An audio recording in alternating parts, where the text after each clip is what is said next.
2 Taiwanese divers found dead in Okinawa. Taoyuan house fire kills mother and 4 children.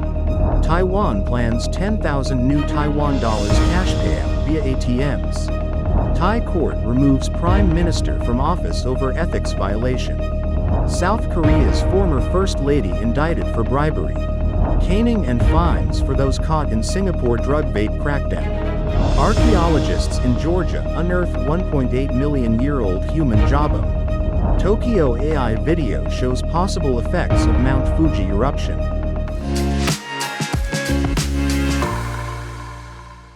Hello everyone, I'm Oceana. Thank you for joining us on FUNDAY News. It is Monday, September 1st, World Letter Writing Day, and here are your top stories. In local news, 2 Taiwanese men in their 20s died while diving off Onna, Okinawa on August 31st. Rescuers found them unconscious in a cave 30 meters underwater, but they were later pronounced dead at a hospital. One victim was a diving instructor living in Okinawa, while the other was a tourist from Taiwan. A tragic house fire in Zhongli, Taoyuan, killed 5 people early August 31st. A woman surnamed Huang and her 4 children were trapped by flames and smoke, later found embracing as charred remains. 2 of the victims were siblings visiting overnight. Both were elementary school students and orchestra members who had recently performed at their school's graduation ceremony. Taiwan will distribute 10,000 NTD cash to citizens following the 2023 6,000 NTD model. People aged 13 and above can withdraw via over 28,500 ATMs, expected to handle 50 billion NTD in transactions. In 2023, 5 channels were used: online registration, ATMs, direct deposits, post office withdrawals, and designated lists. And in global news, Thailand's Constitutional Court dismissed Prime Minister Payout from office on Friday for an ethics violation after only a year in power, delivering another crushing blow to the Sinawatra political dynasty that could usher in a new period of turmoil. She was Thailand's youngest prime minister, backed by the billionaire Sinawatra family, only to be removed by the military or judiciary in a tumultuous 2-decade battle for power between the country's warring elites. In its verdict, the court said Payout violated ethics in a leaked June telephone call, during which she appeared to kowtow to Cambodia's former leader Hun Sen at a time when both countries were on the brink of an armed border conflict. The decision paves the way for Parliament to elect a new Prime Minister, a process that could be drawn out, with Payout's ruling Pheu Thai party losing bargaining power and facing a challenge to shore up a fragile alliance with its razor-thin majority. Payout, 39, was a political neophyte when she was thrust abruptly into the spotlight after the surprise dismissal of her predecessor, Sretha Thavisin, by the same court a year ago. A special prosecution team said Kim Gun-hee, the wife of South Korea's ousted former President Yoon Suk-yeol, has been indicted on bribery and other charges amid a widening probe into the country's martial law crisis and scandals involving the once powerful couple. Both Yoon and Kim have been arrested and are in jail, and Yoon already on trial on charges that include insurrection following his ouster in April over a botched bid to impose martial law in December. The couple face separate investigations by special prosecutors appointed after Yoon's removal from office and since Liberal President Lee Jae-myung took office in early June. Following the indictment, Kim apologized for causing concern and said she would make no excuses and face trial. The charges against Kim, which are punishable by years in prison if she is found guilty, range from stock fraud to suspected bribery that has implicated business owners, religious figures, and a powerful political broker. The former First Lady has been the subject of numerous high-profile scandals, some dating back more than 15 years, which overshadowed Yoon's turbulent presidency and inflicted political damage on him and his Conservative Party.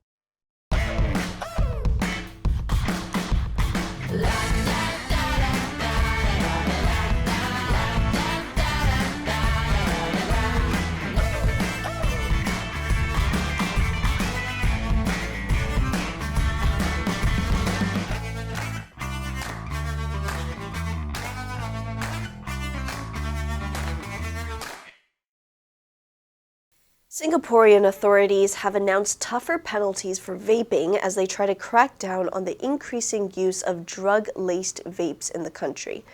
These include stiffer fines, longer jail terms, and even caning. Foreigners may also be deported. While Singapore was one of the first places in the world to ban vaping in 2018, the practice has persisted, and in recent months, the city-state has seen a rise in the popularity of vapes laced with etomidate, an anesthetic drug. This has caused widespread alarm in the country, which has some of the world's toughest drug laws. VO4, a test of a random sample of 100 seized vapes in July found that a third contained etomidate. Teenagers and young adults acting erratically in public while vaping have also gone viral, sparking concern among Singaporeans, who widely support the country's tough penalties on drug trafficking and use. The government has sharpened its penalties for vaping while reclassifying etomidate as a Class C controlled drug for 6 months. Those caught using or possessing vapes, even regular ones, will face increased fines starting from 500 Singapore dollars and state-mandated rehabilitation. The penalties will be even harsher for those caught with etomidate-laced vapes. Suppliers of drug-laced vapes will face up to 20 years in jail and 15 strokes of the cane. Archaeologists in Georgia have unearthed a 1.8 million-year-old jawbone belonging to an early species of human that they say will shed light on some of the earliest prehistoric human settlements on the Eurasian continent. The Georgian site at Orozmani, smaller than 2 parking spaces but rich in history, has revealed the oldest remains of early humans yet excavated outside Africa. It offers clues to the patterns of Homo erectus, a hunter-gatherer species that scientists believe began migrating around 2 million years ago.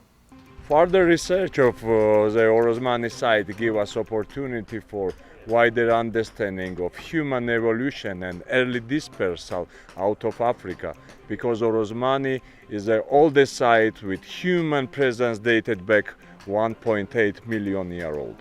The lower jawbone was found near the Georgian capital of Tbilisi, where archaeologists in 2022 excavated a tooth from early humans of the same era. In the nearby village of Dmanisi, 1.8 million-year-old human skulls have previously been found. In this latest discovery, archaeologists also uncovered fossils from animals including a saber-toothed tiger, elephant, wolf, deer, and giraffe, as well as a cache of stone tools.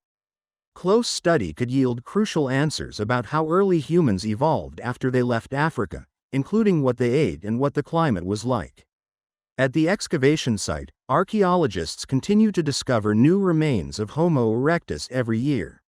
Mount Fuji hasn't erupted since 1707, but for Volcanic Disaster Preparedness Day, Japanese officials released computer and AI-generated videos simulating a potential violent eruption of the active volcano. The videos are meant to prepare the 37 million residents in the greater Tokyo metropolitan area for a potential disaster. The video ends with the message, "We need to arm ourselves with facts and prepare for disaster in our daily lives." It also shows a family's pantry stocked with canned foods and a first aid kit. The Tokyo Metropolitan Government's video warns that an eruption could strike at any moment, without warning, depicting volcanic ash shrouding central Tokyo, about 60 miles away, within hours, paralyzing transportation, disrupting food and power supplies, and causing long-term respiratory problems. There are currently no signs of Fuji erupting. The government said, the simulation is designed to equip residents with accurate knowledge and preparedness measures they can take in case of an emergency. However, the videos have caused anxiety and confusion among some residents. Japan is highly vulnerable to natural disasters because of its climate and topography, and it is known for its meticulous disaster planning. The answer for last Friday was B, disabilities. The government provides financial support for people with disabilities. Did you answer correctly? Now let's delve into today's news. Tokyo AI video shows possible effects of Mount Fuji eruption. Number 1, simulate. 模拟,假装. The flight school is simulating an emergency landing for training. Number 2, paralyzing, 使瘫痪的. She was hit by a paralyzing fear before stepping on stage. Number 3, vulnerable, 脆弱的. Children are more vulnerable to the effects of pollution. Next, we have a multiple choice question for everyone to practice. Which answer would you choose? You can write your answer in the comment section, and the correct answer will be announced tomorrow. World Letter Writing Day was established by Richard Simpkin as a tribute to the joy and excitement he felt when a handwritten letter would arrive in his mailbox. His appreciation of the handwritten word came about as a result of a project he was working on called Australian Legends. He would send out letters to everyone he considered to be an Australian legend with an interest of arranging a personal interview and photography session. And that's all for today's FUNDAY News. Be sure to tune into FUNDAY News from Monday to Friday and click the link below to join FUNDAY for free. I'm your host, Oceana, and I'll see you next time.